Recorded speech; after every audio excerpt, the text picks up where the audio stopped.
Okay, here we go. That's audio sync. Let's get to this. It looks like a bit of a flappy puffy battery on that one. Alright. Evening everybody. James, Macau, Daniel, Keith, Steve, Andre, Ratmole. Ratmole, welcome back. Kiki. Okay. Oh, there's my little damn thing. I was looking for this. I put a piece of paper towel down, but it's not really what I prefer to use. I prefer that mouse pad turned upside down. Alright, so I've had a preliminary look at this, and you plug it in, you don't get anything. No green light comes up. Sorry, you do get a green light. I can't remember now. But basically, as far as I can tell, I've got a whopping great big short on PP bus. So yeah, we get a green light. We're drawing, 5 amps or so. We got nothing happening on the chipmunk. So, and it's getting warm up here, this is the PP bus generation area. Let's see, where's my moved my leads around, so things are a little bit awkward right now. Okay. If we go to diode mode, let me see, we've got a very, very short 0.02. Switch over to continuity mode and have a look at that as well. Should be the same N beep.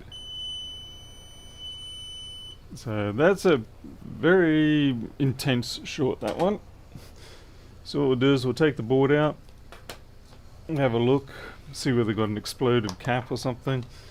Now hopefully we have not got a situation where it's actually an internal board short.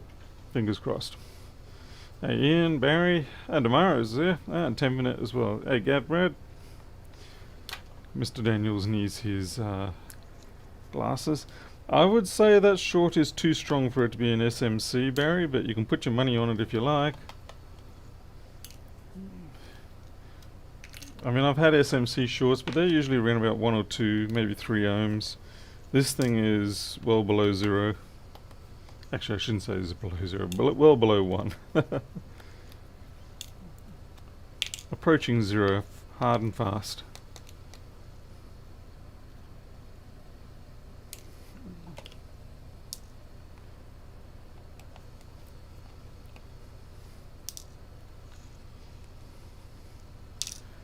Hey, Sandbergen.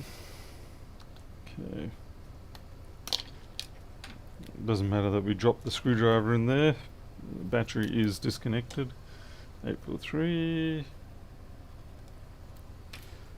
So we do not lose parts. All too easy to do. Screen connector off. Flaps back. Gear retracted. Hey Tony. Yeah, not quite so late tonight.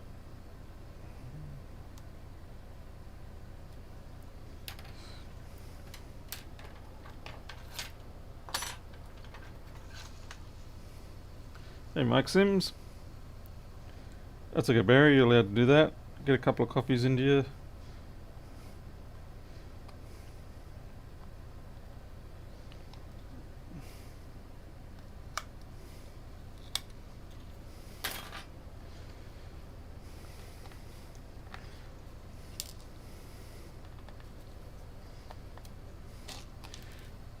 This could be one of those kind of shorts that is so intense that it really won't show up in the infrared camera. It's kind of like with the iPhone when you get shorts on their effective PP bus, and the MOSFET instead shows up as being where all the heat is, but of course we know that that is not actually the fault. It's merely an indicator of the fault. And we have to take the MOSFET out of the picture before we can find out what it really is. Hey, fix it, bro. Daniel, hey, Auckland. Let's see. 843. Looks like we've got some liquid damage going on around here.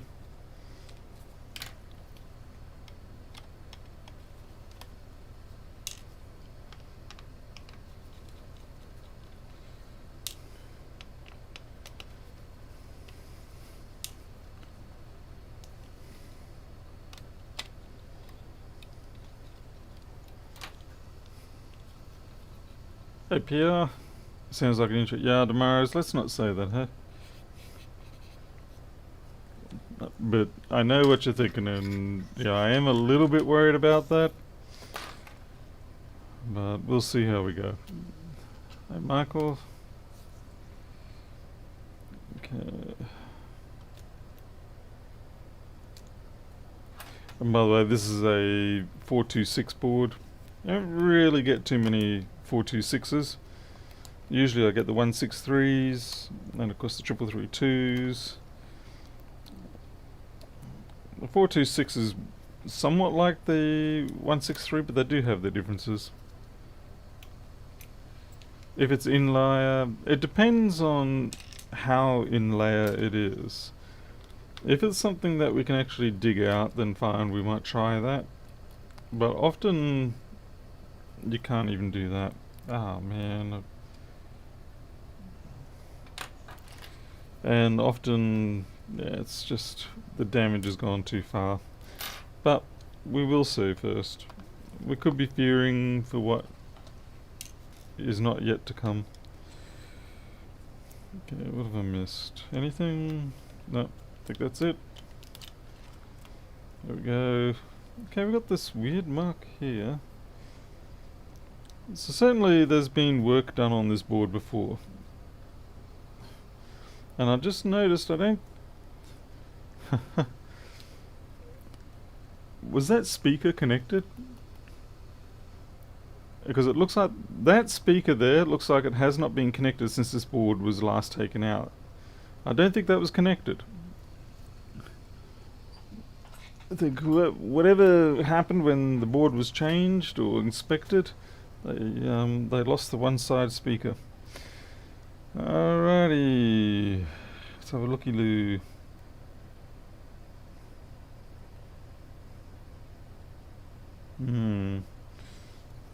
Nothing terribly indicative.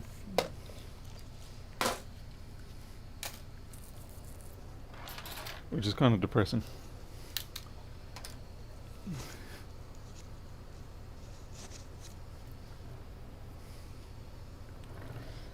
Let's go for microscope for it to take that off.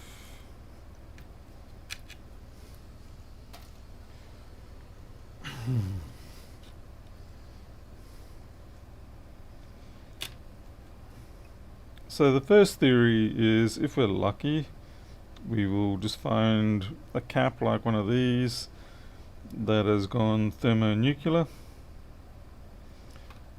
and that will be a very nice way to go.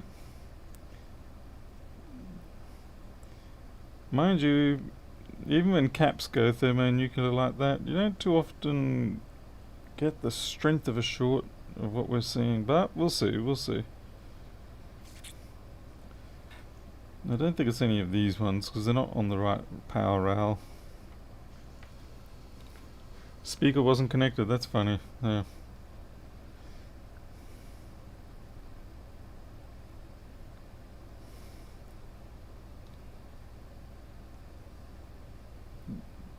That dark tone there worries me.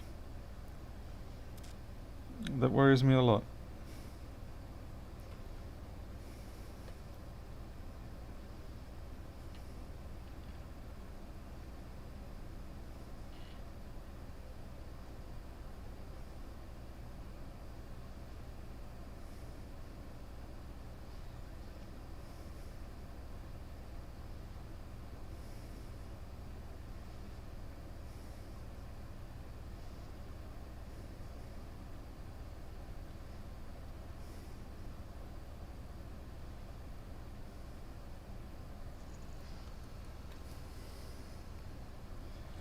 Alright, well, what we'll do at this point, I don't see any way of avoiding this, Let's see, we will take the fuses off and find out what side of the circuit the short resides.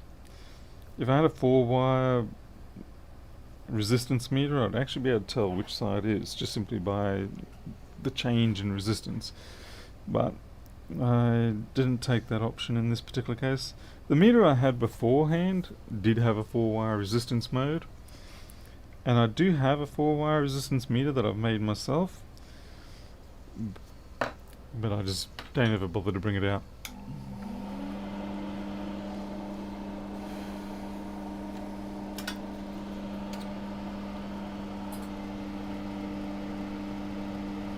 If we're really lucky, it's actually just the bottom MOSFET, but I doubt it. It could be just the bottom MOSFET that's shorted.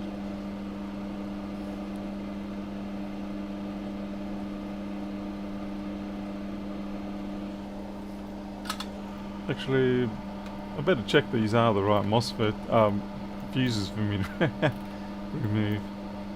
F7140. Yep, that's good. Yep, F7140s are good.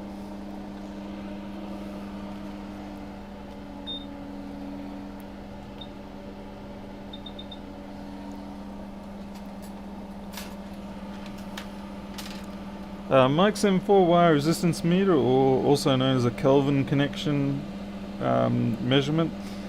Basically what you do is, it's what happens with almost all of the current sense resistors, like these ones here as an example.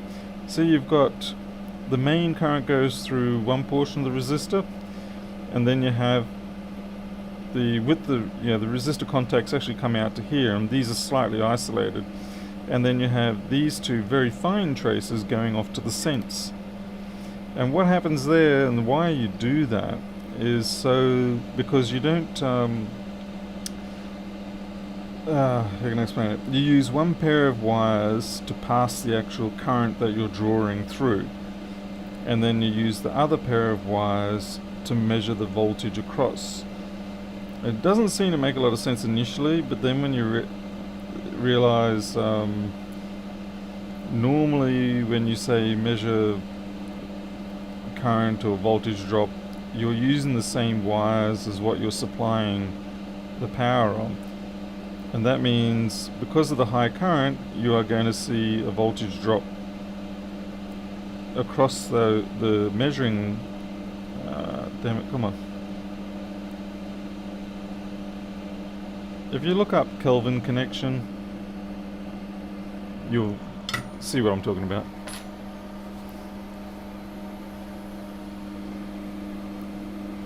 Fundamentally, you're not passing a high current or any real current across your sense lines.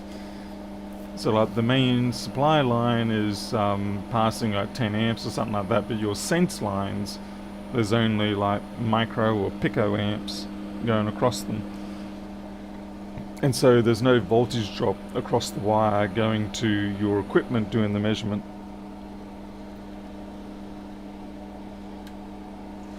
And because of that, you can measure down to extremely low resistance levels. Like the meter I made, I can do about 10 micro ohm.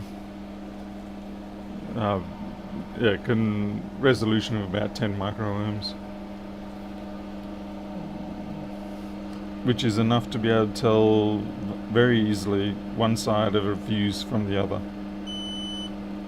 Oh, okay, well we might be lucky. That is nice and loud these days, isn't it? Please tell me that's not system side. Okay, so it's this side here, which is great because that is actually this input side. So we might actually just have a dud Q7135, which is that. The cause being, I mean, it could be any of these caps along here,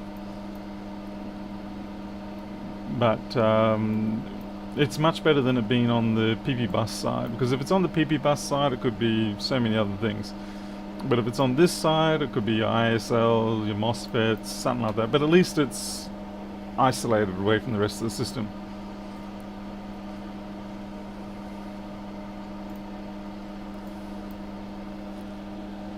Which makes it easier for us to diagnose what the heck's going on. So, we either have a dodgy MOSFET or a dodgy decoupling cap somewhere. I can just inject some voltage and see what warms up. Mind you, it's probably going to be that we know. Yeah, I'm going to inject some voltage into here, or really onto here, or here.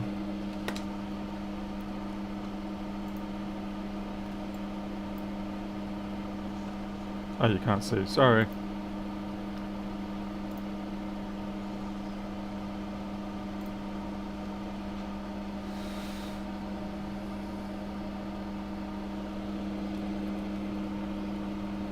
And so I can either inject voltage there, or there, yeah, or back at the fuses. It's going to be the easiest way to find it because I can't see many other places. I'll check the ISL.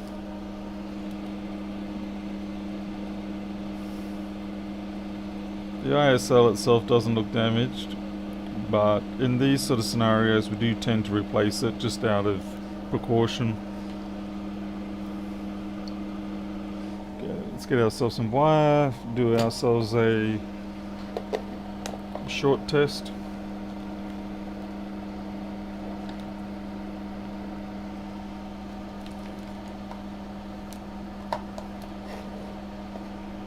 Hey Alexi, good to see you. You haven't been around for a week or so, I think.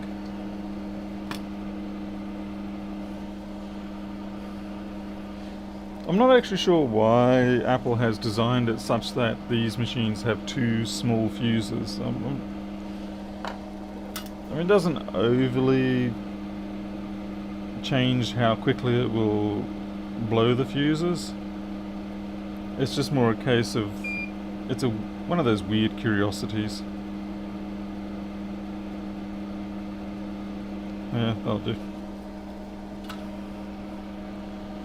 And we need to put a ground one on as well.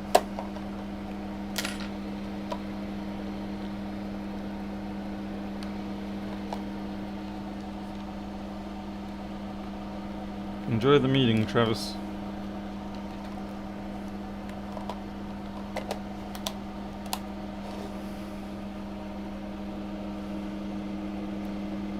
Well, it's kind of butted up against the whopping great big inductor as well, so it'll be okay.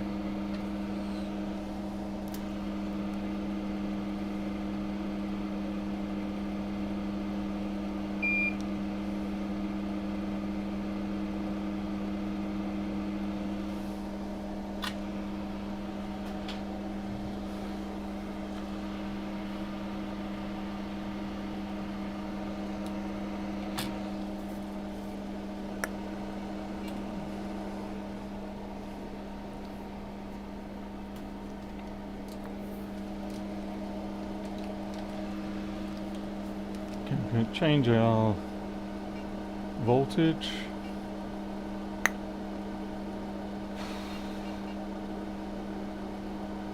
Be very lucky if we see more than 1 volt happening, so let's see.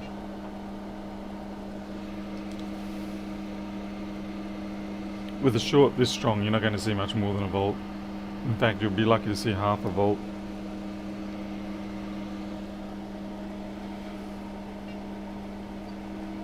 Yeah, there we go, about half a volt. Okay. We'll get the infrared camera out, the gym cam. We'll have a look, see what lights up in the night.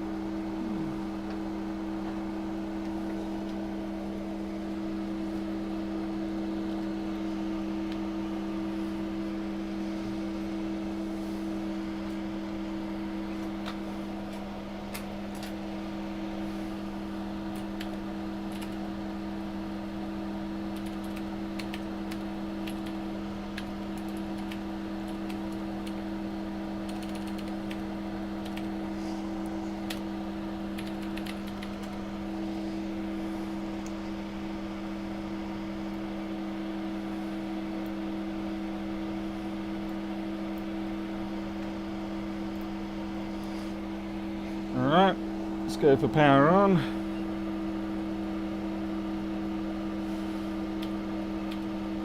That's kind of looking like a MOSFET to me. Yeah, that's... Okay.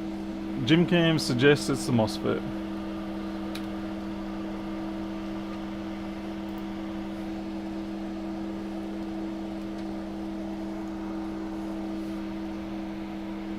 Hey, asking?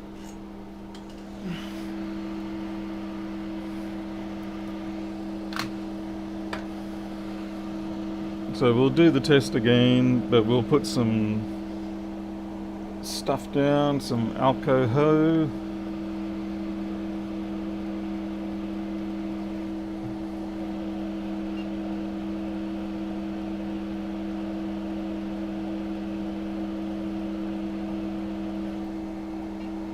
Okay, I just realised we're only doing... Oh, that actually looks dangerously bad.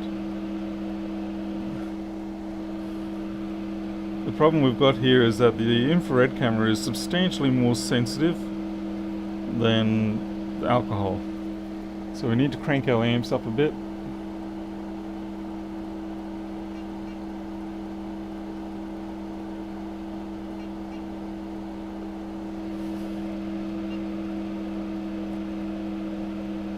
Alright, so it's definitely that MOSFET there.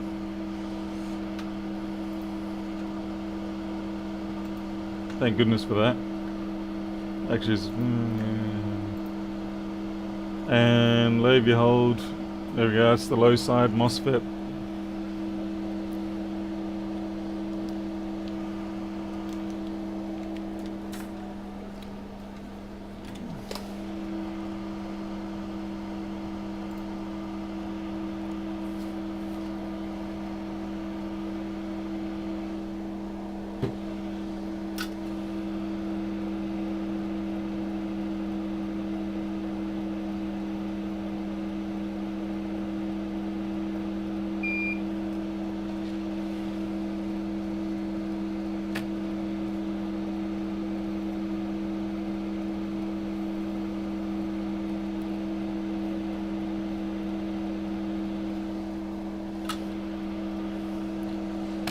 Now the fun thing is we actually got to get it off and replace it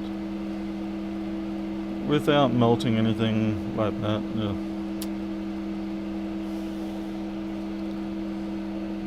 It's in a bit of a tight spot.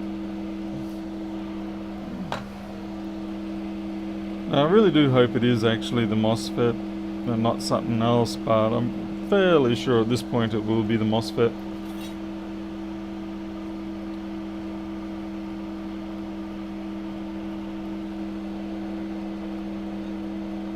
Just add a bit of shielding as a precaution.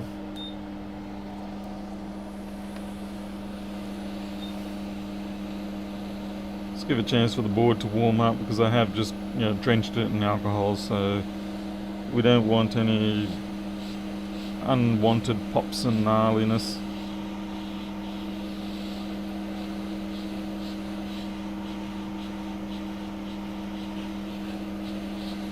Alright, let's get in there and extract this thing.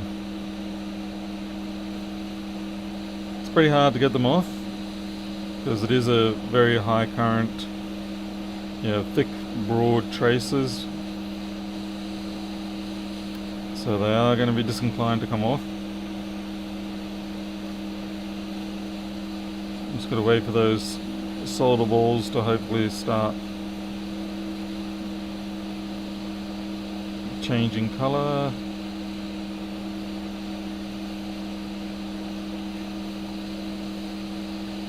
There we go. Now hopefully when we do a measurement now we don't get a short, because if we get a short now then we've got probably bigger problems than what are worth fixing, but we'll see. Hey John Lockhart.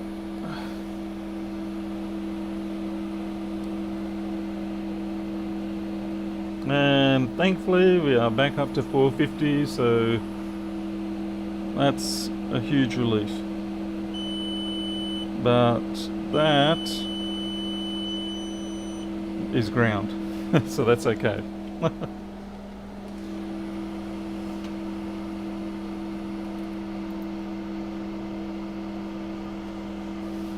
Alright, so switch over the MOSFET and hopefully we'll be okay. We'll do the ISL as well, just as a precaution. Because the ISLs can get upset, they don't always show it, they can be a little bit shy about that. But, yeah. Damn it. Now the big problem here is, do I have a 426 with the right MOSFET? 426. I don't even know if this will have the right MOSFET. Oh, son of a gun, it's already been taken. What is it? 4SC. It looks like I've had to deal with that particular fault in the past.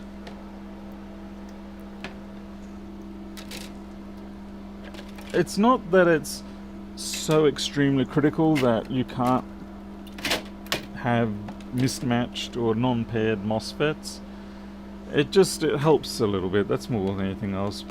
Because MOSFETs, they don't instantly turn on and off. They do have a little bit of a window where they can be... you gotta wait a slight amount between switching one off before you turn on the other. Otherwise, what can happen is you'll simultaneously have both on, and you'll get a dead short on the board. Okay, well we've got the 4C10s here anyway, so we'll get this one. Do you have any videos covering KiCad? No, I don't. I was actually just playing with KiCad today. I found it imported my Eagle projects quite well, so I will have a try with KiCad and see how it goes. I was able to export to GenCAD from KiCad, but the GenCAD that KiCad exports seems to be different to the one that Eagle exports.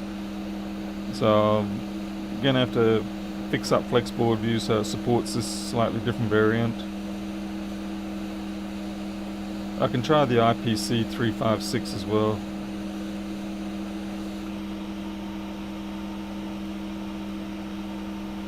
Hey Gavin.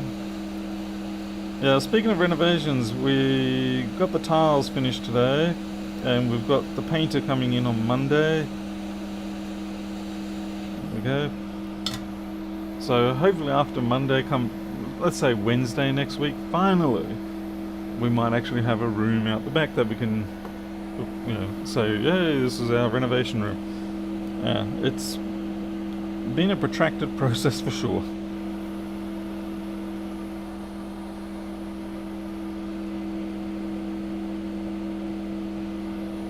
Just going to put a little bit of leaded down.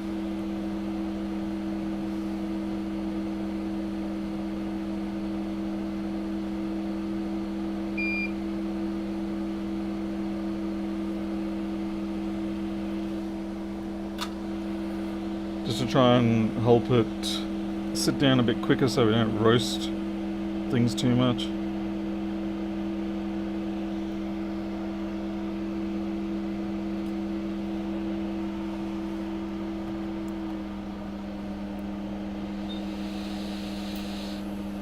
Yep.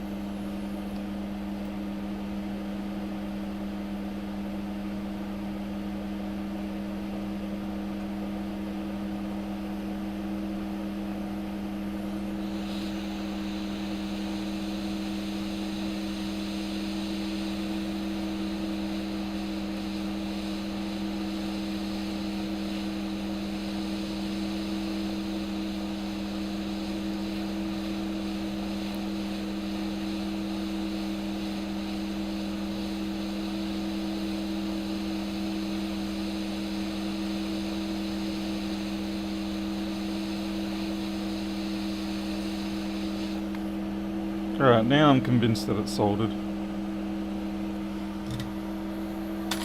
Looks like the gate pin for some reason didn't quite get...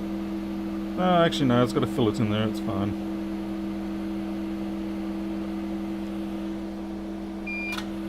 Just add a dab more flux. And give it another reheat.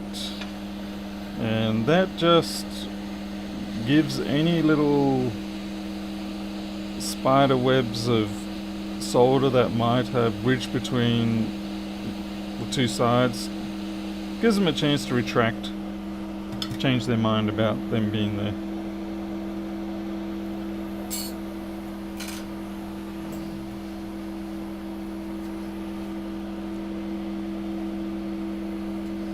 Yeah, the shoot-through protection, it's typically provided by the controller, like in this case the ISL, and you can adjust the parameters on that. Because obviously, if your window, as your window gets bigger, it means you can there's less power that you can actually trans throughout a full cycle. And also there will be the slight dip, ripple induced from that. So you try to keep it as small as possible, but large enough to avoid the shoot-through. Well, I wouldn't really call it shoot-through, short-through more. Shoot-through is more of a, like when you disconnect a coil and it collapses, the coil field collapses and produces a voltage that tends to shoot through. Let's check the continuity again.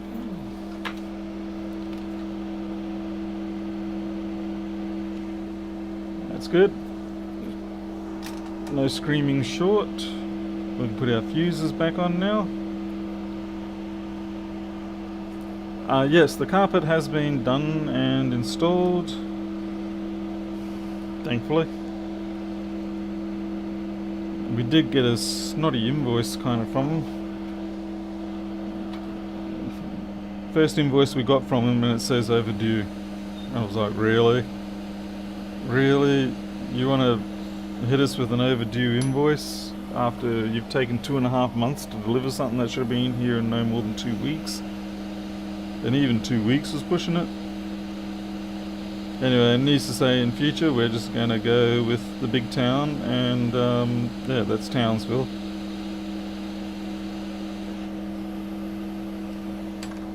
They have people down there who actually understand business. And yeah, I mean, like I said, it's not so much that the delay was undesirable, of course, but it was more the attitude that we got on the back of that when we queried it and sort of said, you know, what's going on? And why can't we get in touch with you so easily? And we just got the attitude, and then to get an invoice that says overdue, it's like, come on. Hey, Upperman. Yeah, you'll get some future tours. Alright. So I am going to replace the ISL, but I just want to see how it goes at this point.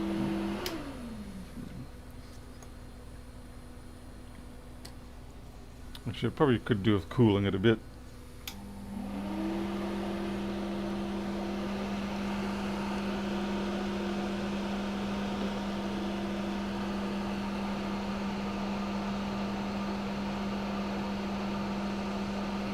Hypermon, did you get the customer I sent down for an A21 camera glass replacement?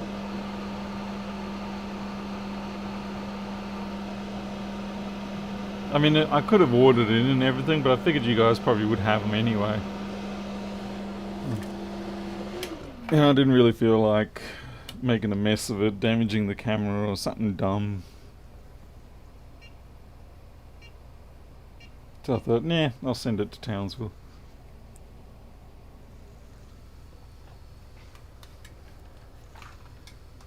Alright, let's see, here we go. See if there's a flashbang or whether we... Well, it kind of helps if we turn it on, Paul. There we go.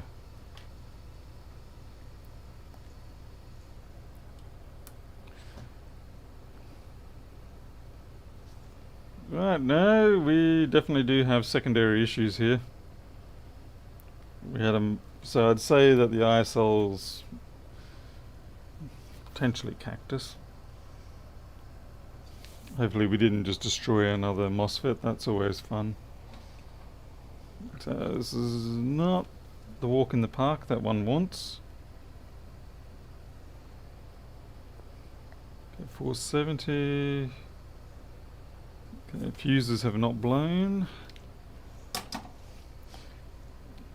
without bothering to take measurements, I'm just going to replace the ISL. Gavin, thank you. Thank you very much.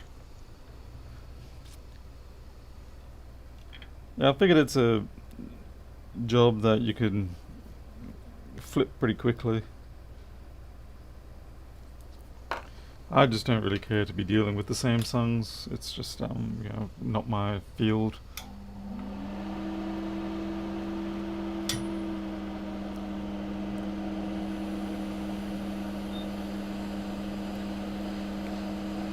Oh, I just noticed something. Check these out.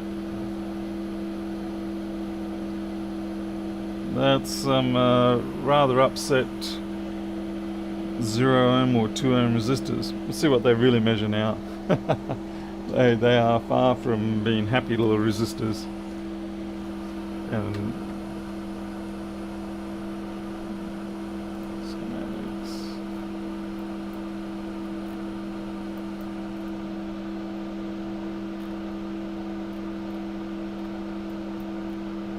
And this is where the board view and schematic diverge.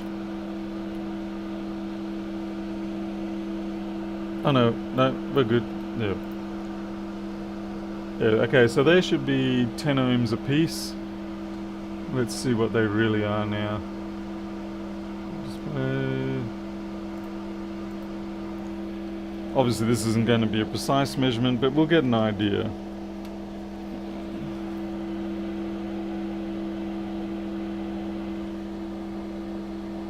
1K,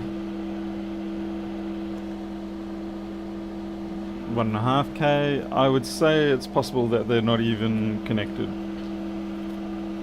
So they basically became ISL fuses. They're probably dead, and henceforth the ISL is also likely dead.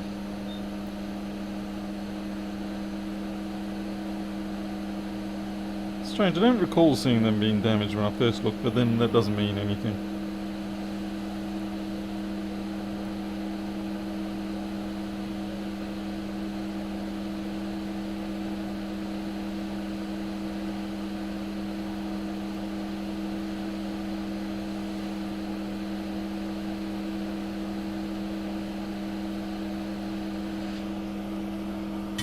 Just going to see what their real values are.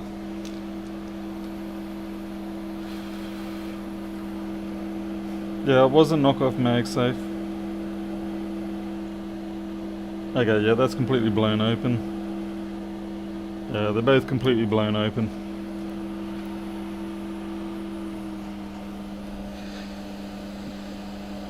They became genuine fuses.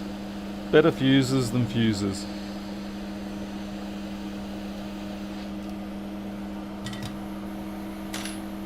Hey, Just Ed. Good evening to you, or good morning, I suppose.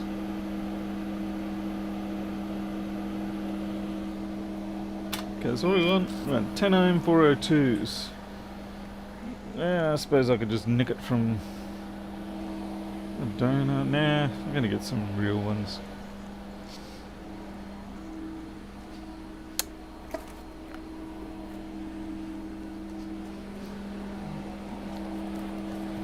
My circuit boards for the 3rd edition of the switch assembly are on their way.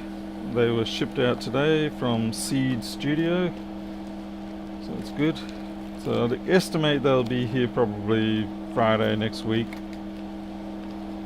What's the bet I don't have 10 ohm? Highly likely I do not have 10 ohm. 1 ohm, 2K2, they're not even 1K, 24, 100K, 47K, 10K, yep, no. Looks like we're going to go donor route. Oh well.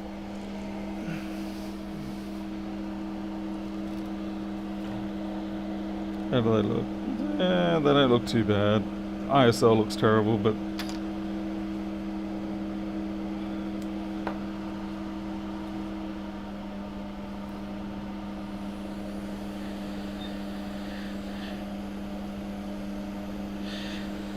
that reball stream, I hope not.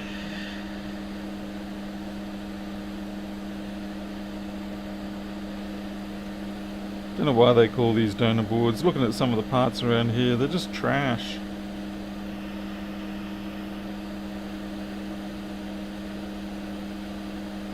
Oh, you want to be like that, eh? You don't want to let me take two at once. Won't let me be greedy.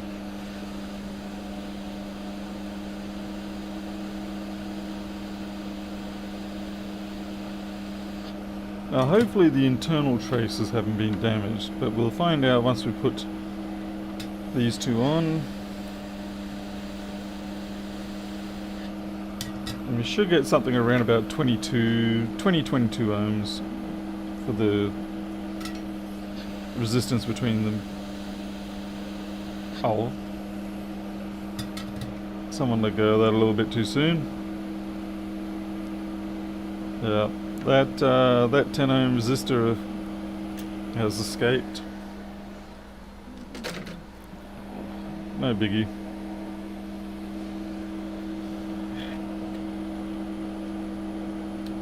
It wasn't right for us anyway.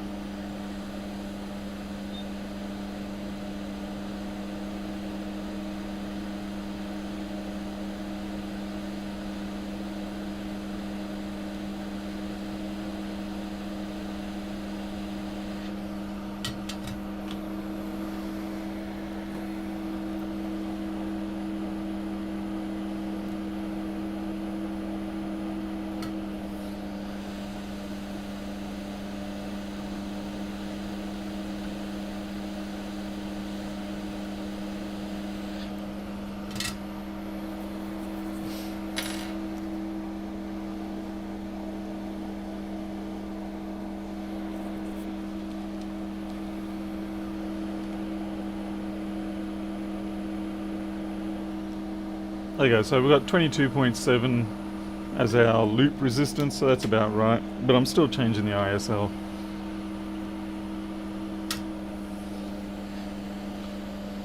You can't expect those resistors to burn up like that and not have induced some sort of damage into the ISL. Now I am really hoping this didn't cascade through to the SMC, which is what Miles was perhaps alluding to. I am hoping that he is wrong. It's a shame, it was a good looking ISL, that one. HDB, welcome.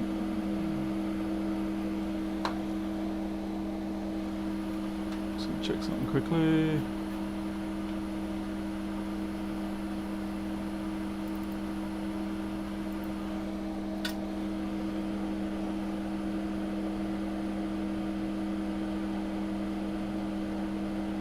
Heat up. So you're in trouble when you use the bigger tips.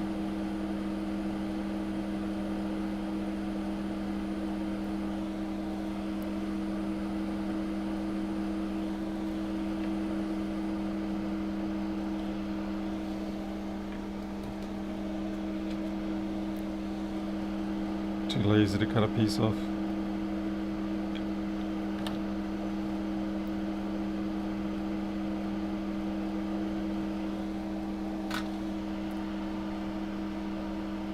Alexa, yes, I got the chips this morning. I did my first test and it works great. As soon as I put the new chip on, it worked. I've got a couple more to do, so I'll do a couple of them now after I've done this, assuming of course that this goes moderately to plan. Oh great, no ISL on that one.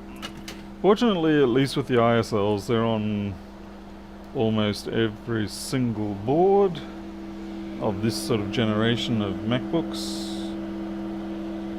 Everything from the MacBook Airs, yeah, that's a disaster of a board, that one.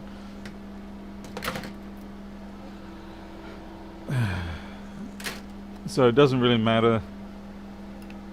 Yeah, that one's gone. Where I get them from. Yeah.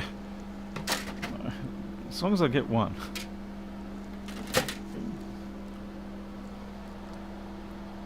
Well, you're seriously stripped out too. I do wonder at times, where do all these ISLs go? Because I don't seem to recall using them that often. And yet, the scarcity of them would imply otherwise. Yeah, that's a mashed up one. I usually, in terms of tip sizes, I generally don't go much more than 1.2mm tip.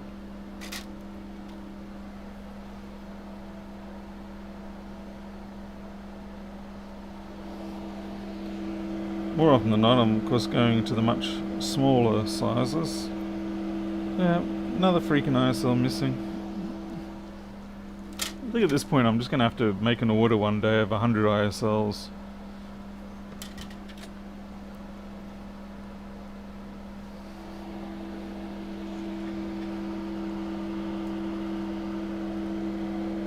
Oh, come on. That's the trouble with donor boards, is that so often they're just butchered.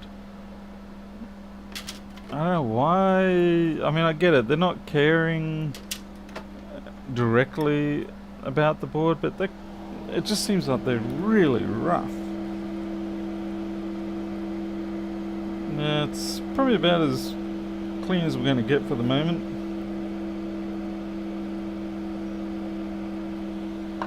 I don't know, it just seems like the quality of the donor boards has taken a serious dive in the last 2 years or so.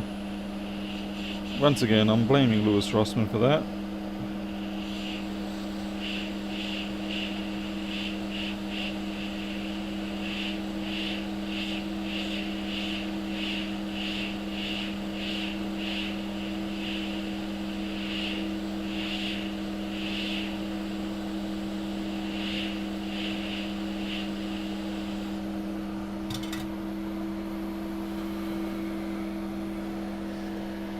Yeah, I think I'll put an order in for about 100 of them. Okay, the orientation thankfully is actually the same, so that's good.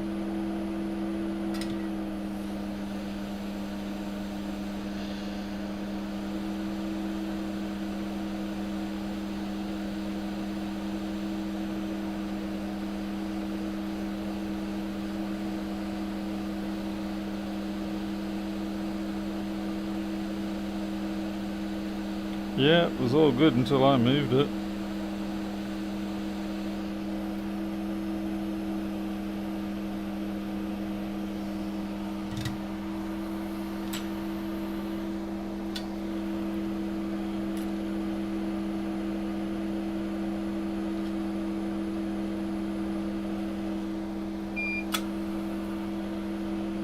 Just give that another flux and reflow.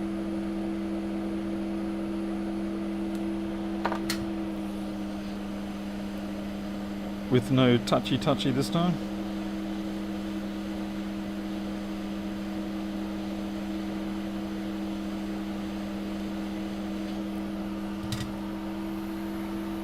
Hey, Zentech.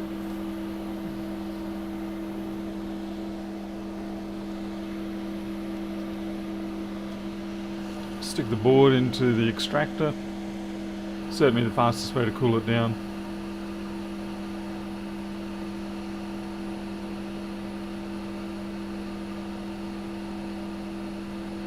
Oh, Miles, right, you thought it was a 9240. Yeah. Definitely not in this case. A few years behind.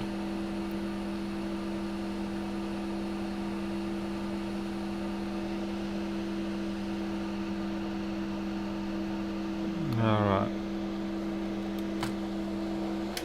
Cooled it down to something roughly approaching normal MacBook temperatures. What have we got? 18 volts, 5 amps. Let's try again. Oops. Well, that looks a lot better. Come on. Now we just want the green blink. Green blink. Green blink. That's what we want. Okay, we have a functioning board. It was a little more drama than expected, but we do have a functioning board. Okay, let's stick it back into the chassis. Boot it up. See how it behaves. Oh.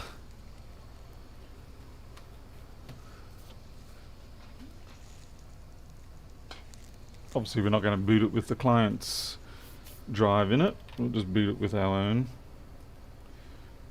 And I might put a fan in there just for... And this time we'll make sure the speaker's intact. Well, Not while I'm testing it, but you know what I mean. This time when it's reassembled.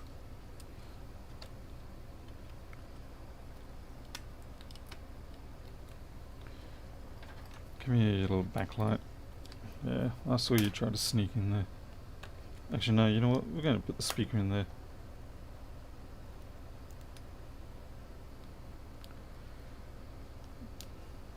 Looking at this battery, it's starting to get bubble disease in it, so it may have to be replaced.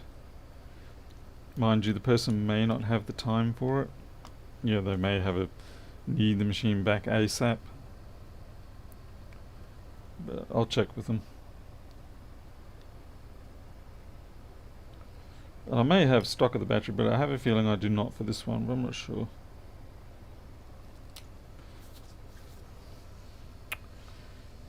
Fun. Die fun, alsjeblieft. Dankie.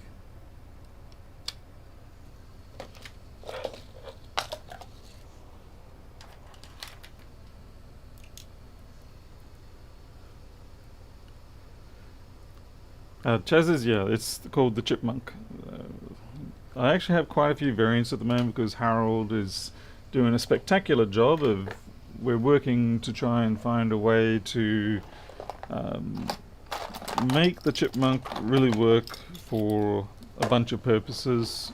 So, you can see, you know, we've been going through different variations of these. Let's see. I think, which one's that one? But yeah, these are sort of like the original types, and then we started to try to put banana plugs on the end, yeah, things like that. So it's now, yeah, he did this modification where he's actually used a gutted out DC jack as a banana socket, and it works well. The only trouble is that it could be a little bit of a weakness issue because all the tension or the strain is put at the front of it rather than also in the middle so much. But it's quite a bit of, it's a good bit of innovation. I forgot to go into the workshop, the shed rather, and see if I had any connectors from my old model aircraft days, because you get 4mm gold bullet, they're just gold bullets, 4mm, and I might have been able to solder one directly, so you would get the socket, but you wouldn't have this offset issue from the center line. Anyway, so that's yeah, that's a Chipmunk. And it has, on several occasions, sped up repairs because of the fact that it will indicate to me that, okay, there's power coming, or there's no CPU happening, or that the power it's getting is not really actually very good. Like if it's outside of the 5-volt tolerance, then the second red light will not come up. Right, I need my MacBook.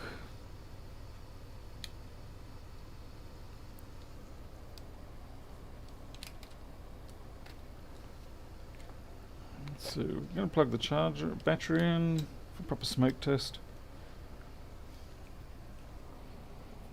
Let's see if we actually do charge, because we have changed the ISO, remember?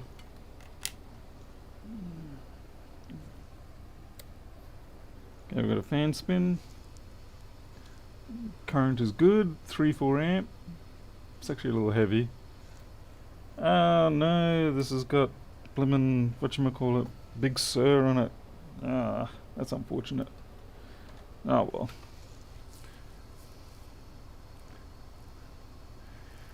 T2 activation for refurbished or used machines. It's basically, dealing with that is probably going to be like dealing with the iPhone situation when people haven't unlocked it for resale.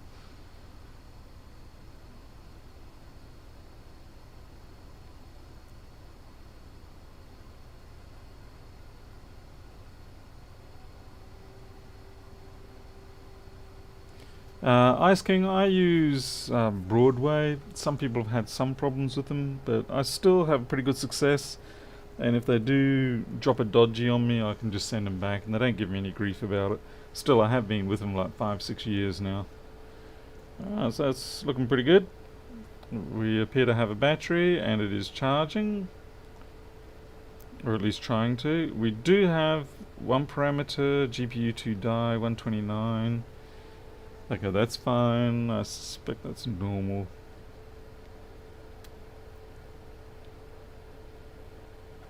Let's see how it goes with the Valley test. Yeah, Broadway in Melbourne, that's him. Yep.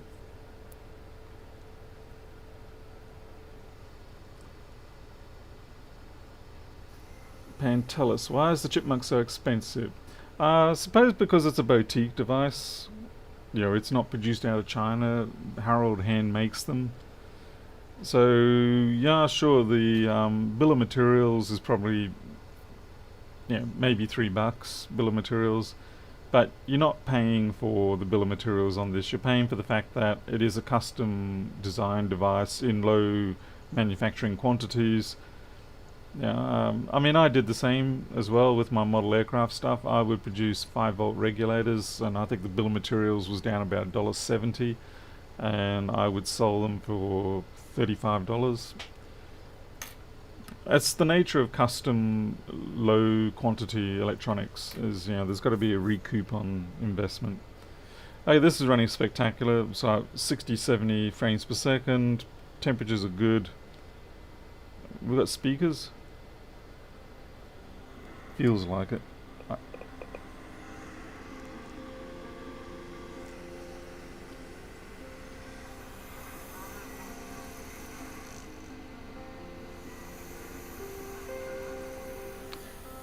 Fancy that, eh? Some sound.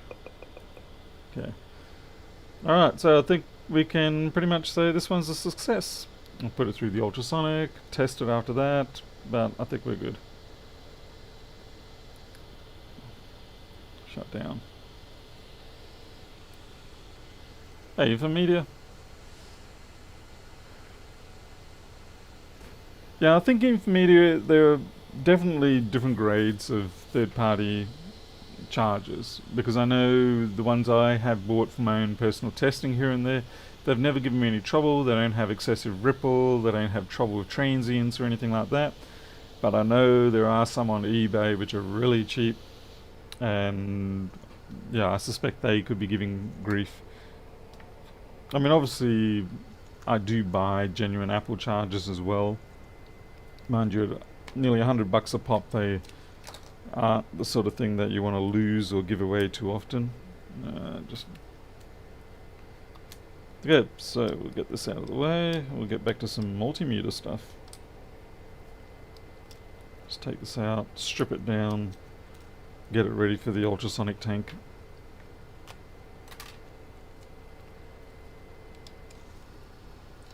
Hey Greg, good to see you. Ach nee man. Was dit?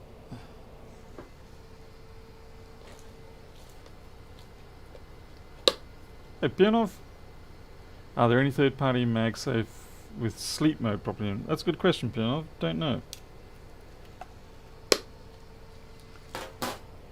But certainly there are varying grades within the third-party market. Paul, you nearly had to get another fan then.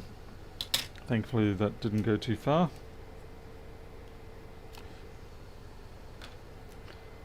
Kind of curious, how many techs out there working on MacBooks encountered their first 2015 1502 or something like that, and then spent way too much time trying to work out why the fan wouldn't spin?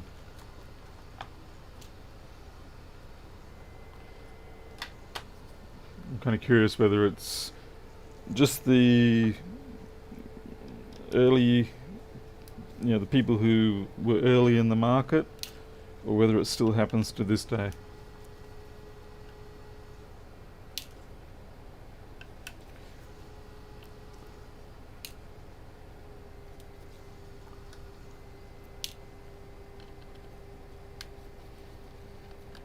Because I think it was about 4 years ago that I ran into that one.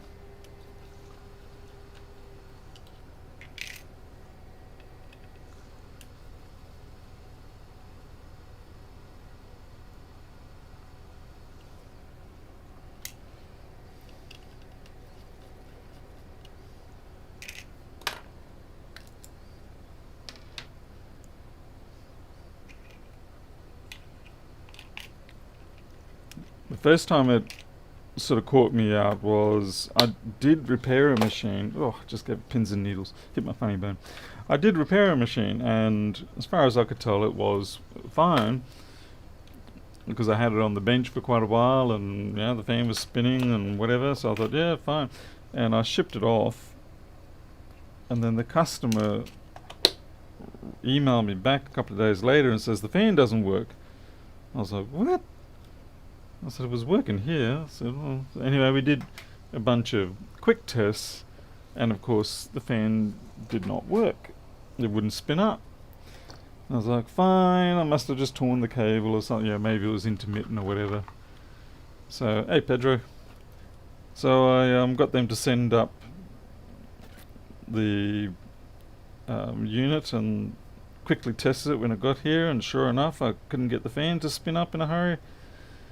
So, new fan, replace the MOSFET control, the driver, all sorts of things. And then one day I was just sitting there, scratching my head while it was still on and running, and all of a sudden the fan starts up, and I was like, oh, right, I see. It's just a very delayed fan startup in terms of temperature. So there was nothing actually wrong with it. It was yeah, a high threshold. This, yeah, I might just leave that on. It'll go through ultrasonic okay.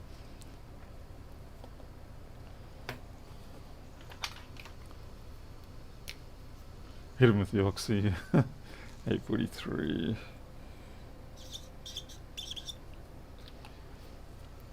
This pen has a smell that smells a little bit too nice. It's like, oh yeah, let's use the pen again. It's like, Paul, what's going on there? Is that some sort of substance addiction that you're alluding to there?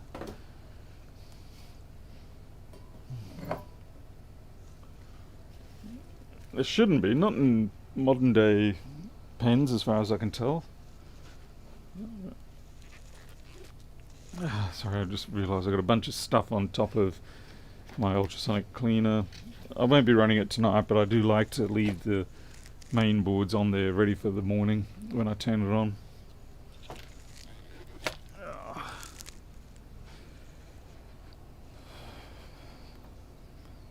Okay, that's good.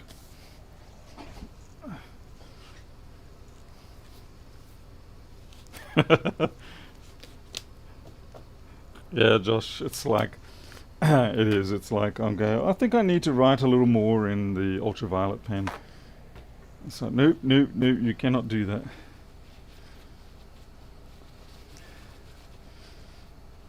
Interesting, I've never had that sensation with any pens before, but for some reason, whatever's in this UV pen, it actually has a enticing fragrance, if that's one way to describe it.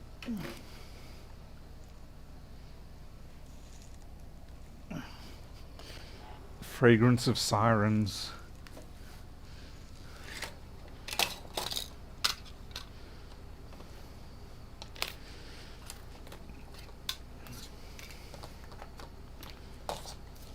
Yeah, I'm just going to put this back into its slot. Then we've got to work on the multimeters.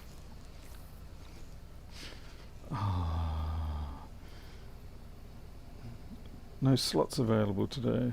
Oh, that's no good. Jeez, I just cleared out a bunch of slots. Still, already filled back up. Alright, let's do a bit of cleaning up quickly.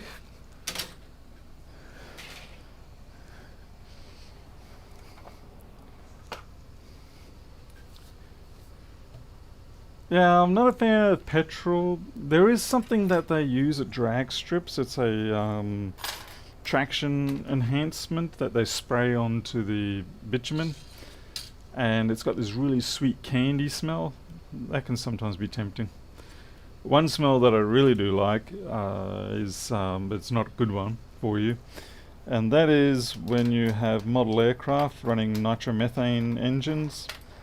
And it's just something about that burning nitromethane and castor oil mix from the model aircraft, and it's a smell of burning nitro in the morning.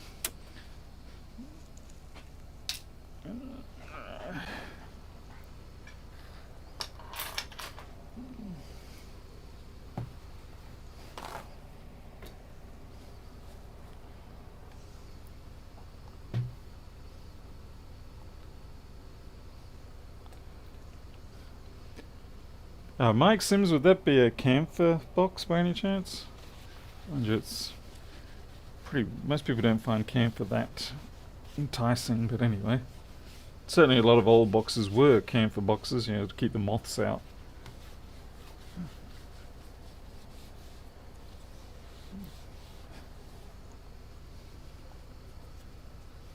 We're all given sniffing tips. Yeah, it's probably a bad sign, isn't it? It's like, is there a problem that we have as a group?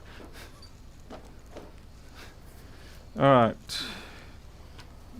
Multimeter fix time.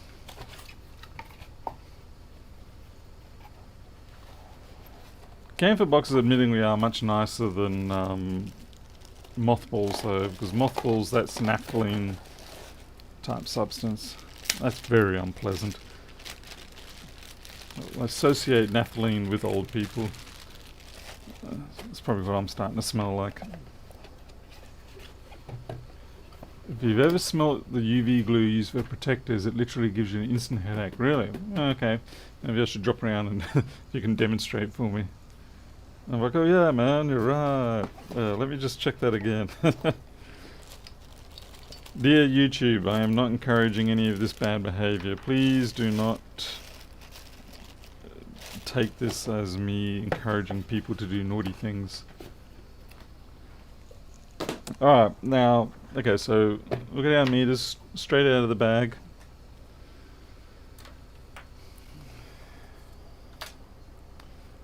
The cables are seemingly okay.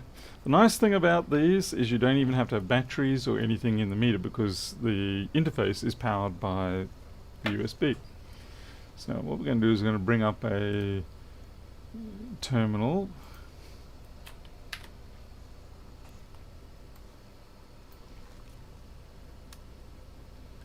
See if I can find the right one. Window capture, create new xterm. Well, that's just not it. That's it.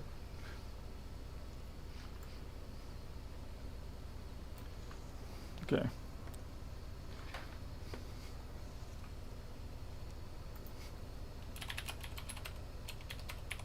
I hate that they've changed dmessage to now be, you know, you gotta run sudo. It's like, what? So, okay.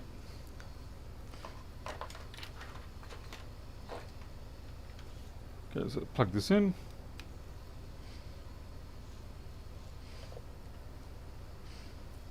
And look at that, it doesn't even seem to come up.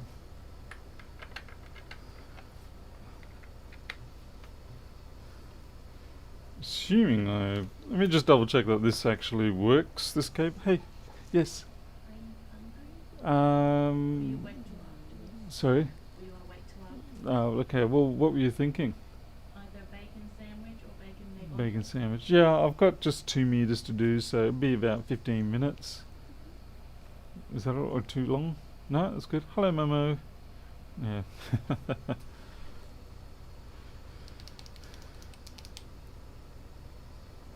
No, it doesn't matter, Ratmole, with these. They don't have to be on. Okay. Right. So maybe this cable is actually a bit too long.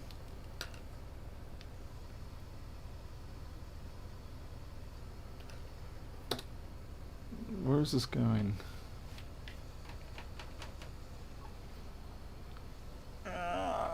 Where are you? Sorry, excuse the delicate's view.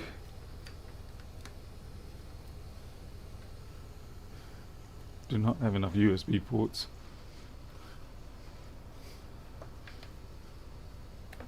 I was about to say I can just reboot the machine, then I realised no, I cannot do that. People will go missing.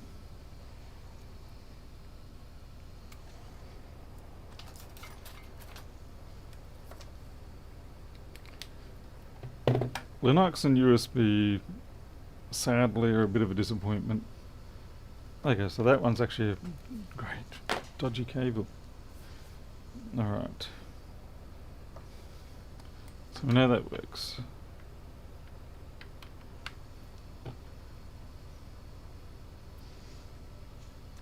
See how it's just not doing anything with it? It just sort of sits there, stalls. Disconnect it. Try to plug it back in. It tries, but it's, doesn't really... Okay, that time it came up. And the key here is, okay, it's actually made a connection this time, which is unusual. So we've got 264 is on the device. There you go. See, this is the trash it was pulling. See, it does all this error.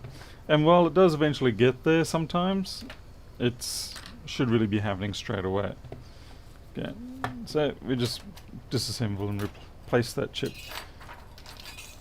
And looks like that's the biggest one I've got. Alright. Let's see.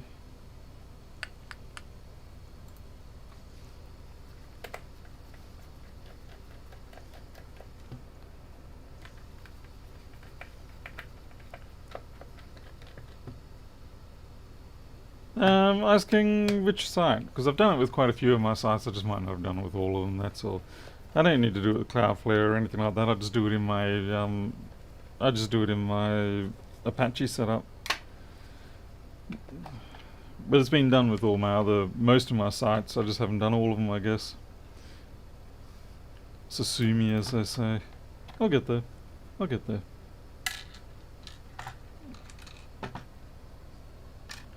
Okay, so this is the module. Just pops out like that. Real easy. If I was good at this, I wouldn't even have to take the board off the little module, but I will, so that I don't melt the module.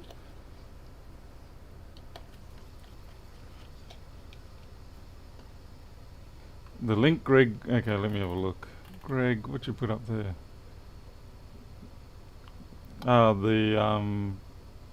Yeah, okay, that should be HBV. Okay, so it's the FlexBV one. All good. Unfortunately, anything important goes via PayPal HTTPS. But I guess I'll get around to it. I got a lot of square to it, but not too many round to it.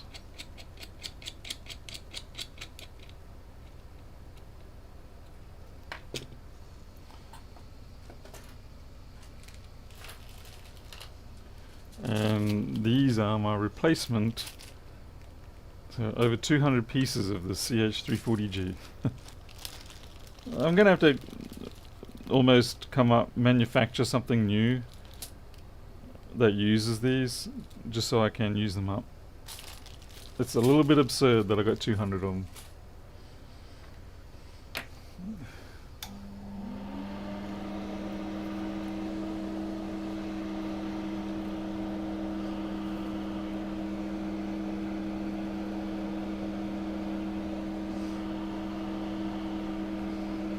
Not a lot of flux, just a little. And we definitely bring the temperature down. We don't want to roast this thing. It's only a 2-layer board.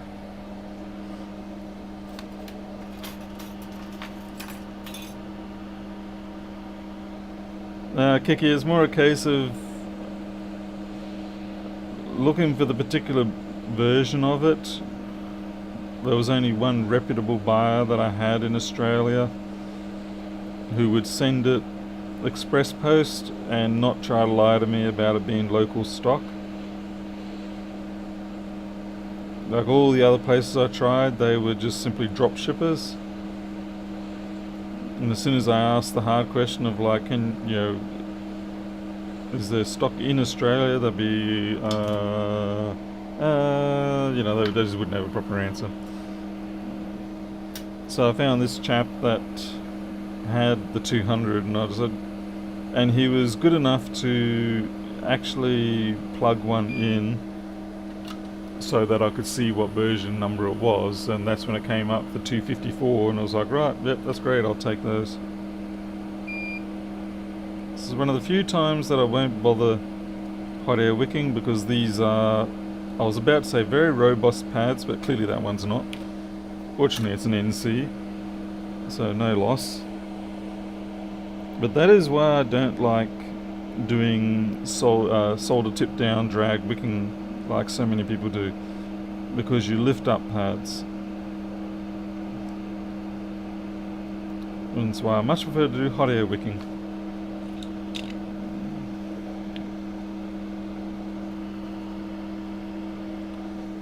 This is going to be a pretty awful match because I've got the great big chisel tip and it's not really going to work so well with these pads, but we'll do what we can.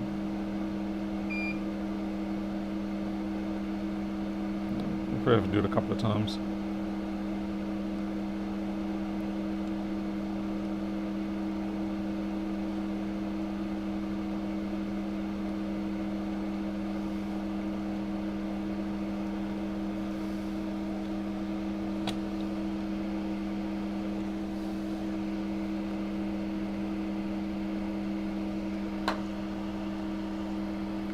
No point in replacing the pad.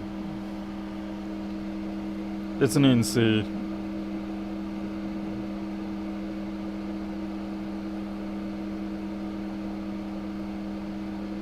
Yeah, I think it's pretty good.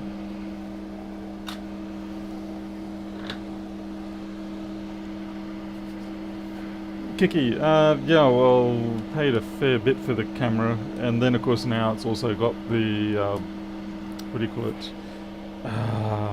The Aya or Aja or whatever HDMI capture card, so it really helps a lot. It's definitely an NC pad now, yes. Okay, so the nice thing is we can just test it by simply plugging it in. Let's see. So bring that terminal up again.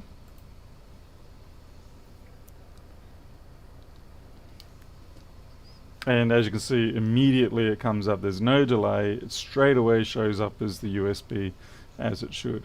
And that's the sort of behavior it should have. Whereas the other one, it's like, you know. And the reason why I did that just then is because I was pulling it apart.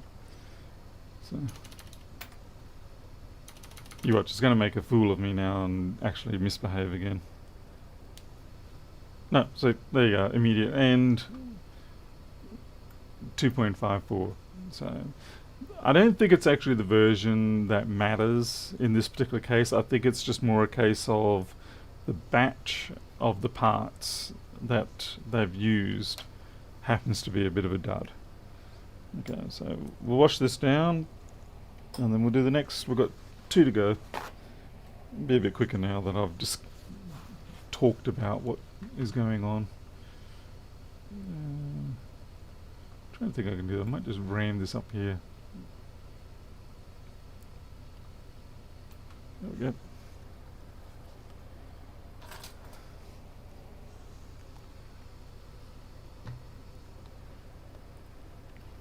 Unfortunately, I have to do this with every single meter.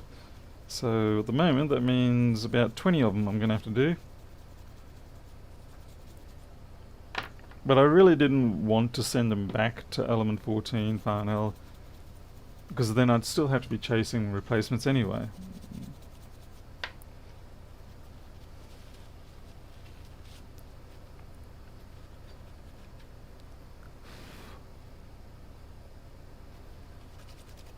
Yeah, I'll tell you what, we'll personalize these, eh?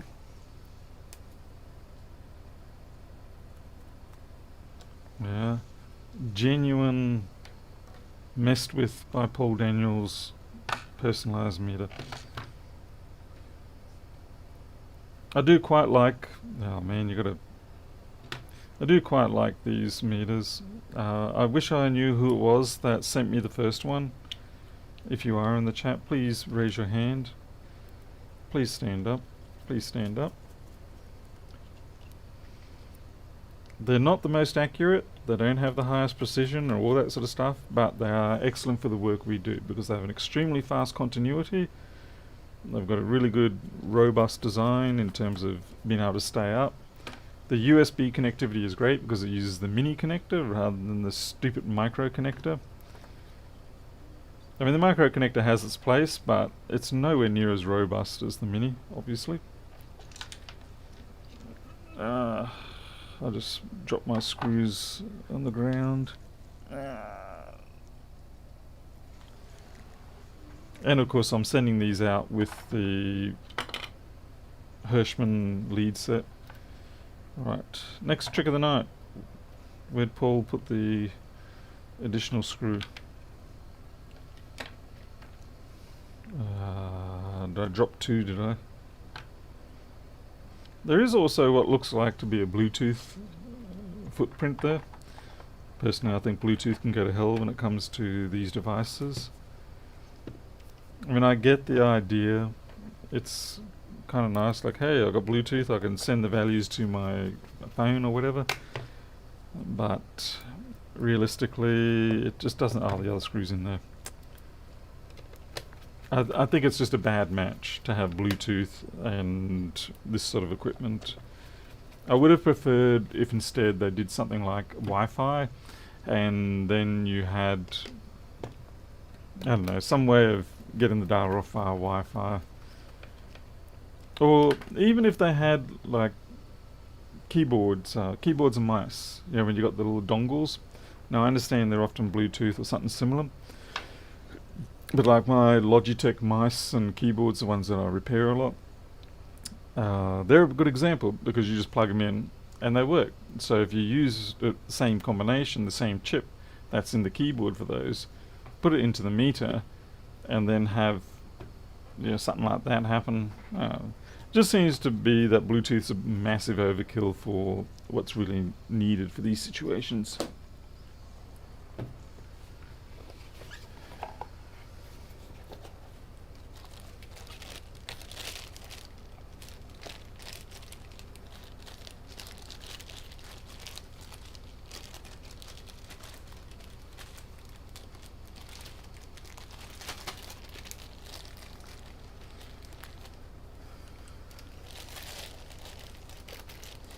Now, that cable was crap though, wasn't it?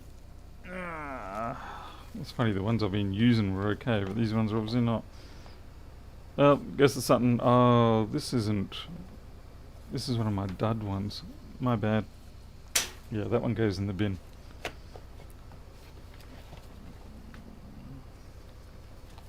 was going to UV mark, but I guess I should use a proper pen. Let's see, what's the date? 2021-08-21.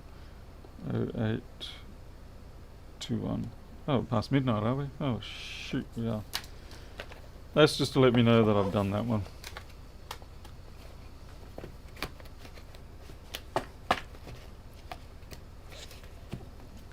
I managed to get these meters for worked out around about 66, 70 Australian dollars.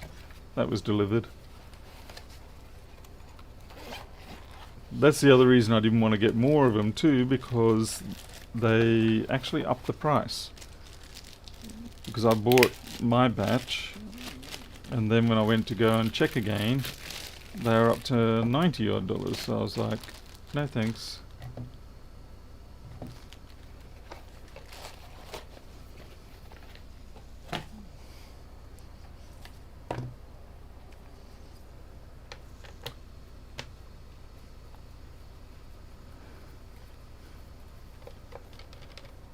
I'm sure it's getting close to bacon sandwich time, but maybe I'll only get this one done and I'll finish up for the night. I'm sure Alita's hungry for the sandwich too.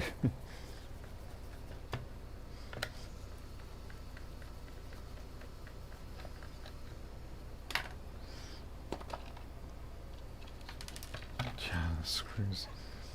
Certainly I think in terms of ways of doing the communications on these, I think this meter has done it well. Except for the fact that I've got this dodgy chip in this particular batch. Like I said, my other ones that I have do not have the problem with this chip. But this particular batch does have the problem with the chip.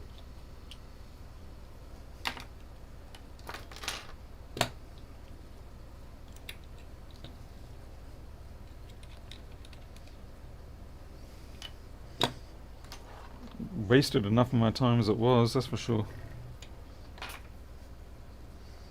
Yeah, because I didn't want to go complaining to them that it wasn't working without first checking that, you know, I'd verified my cables work, verified that it worked on all the operating systems. Yeah, there was a lot of checking to be done before you go running off and saying, your meters are faulty. I know some people are quick to just blame someone else first before themselves, but I don't like to do that, because more often than not you end up with egg on your face, and I really don't like the feel of egg on my face.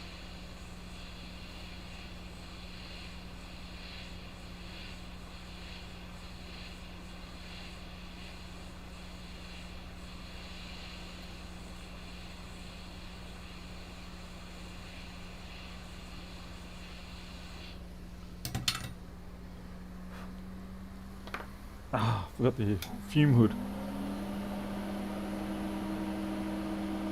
Yeah, Miles, it's very annoying, isn't it? Yeah.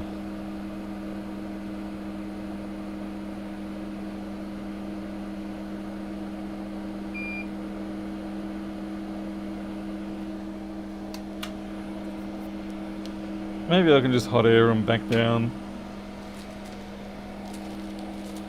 I actually got more than 200 of these chips. Looks like he's thrown in about 10 or so that he's obviously found lying around the workshop.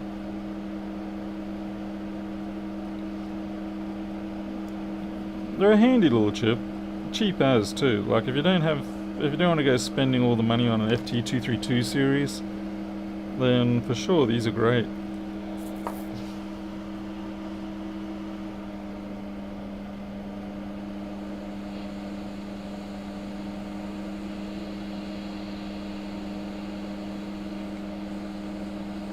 It's like maybe 30 cents a piece, 50 cents a piece, compared to say your FT232, which is going to be probably $2 or $3.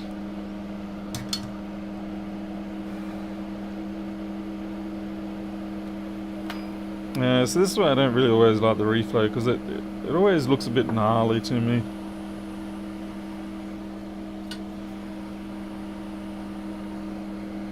So I'll just go along and make it pretty my way. It's way too much solder on those legs, but no one's going to notice.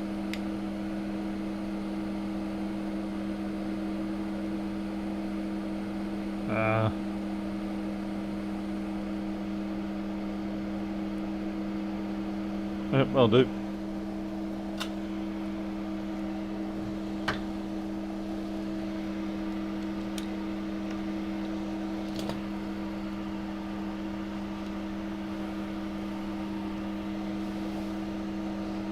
So here we go.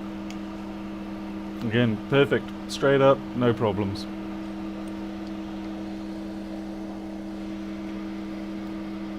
But as I said, it's very hard to just straight away go, you know, that's the fault. The amount of work you have to put into double checking everything you do. And maybe that's why some people just jump ahead and simply blame someone else and then let that someone else carry the burden of proving it's not their fault. You get a little bit of egg on your face, but then maybe for that kind of person it really doesn't matter. Maybe you've got a little bit of sociopathic genetics in you.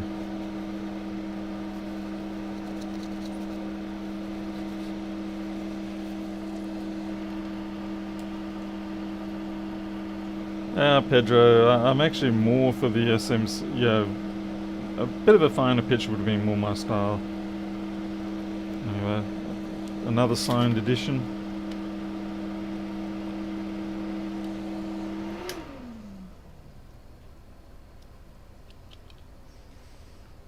But yeah, now I'm going to have to come up with a project to use another 200 CH340s.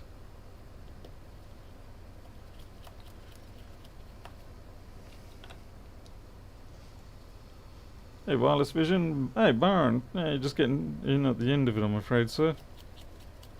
Ah, my glove got screwed.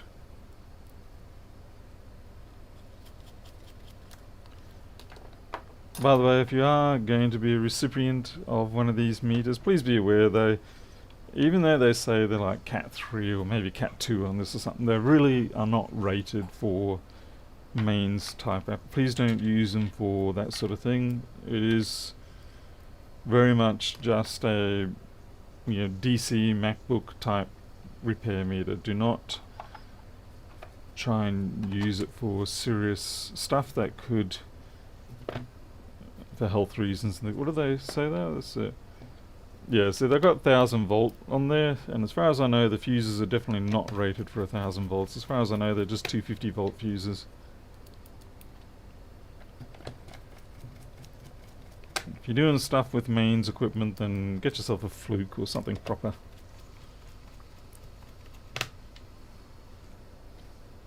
Do the signed ones come with a certificate of authenticity? There is the certificate of authenticity. Can't even speak. Alright. Yeah, it's neat how you you know, with these things you just plug them in and they show up. So, and the reason being is because obviously it's isolated from the meter for safety reasons. And the isolation though is not that great. Though the transmitter and the LED are very close together, which they need to be, but you know, it's still pretty close. What you'd ideally want is like a small interconnecting tube, and you have, you know, the transmitter on one end, the receiver on the other, so you don't have any ambient. Not that you get much ambient light in this, but you know. And you want the board separated a little more. There's the little 12 megahertz crystal, the tube crystal that's on there.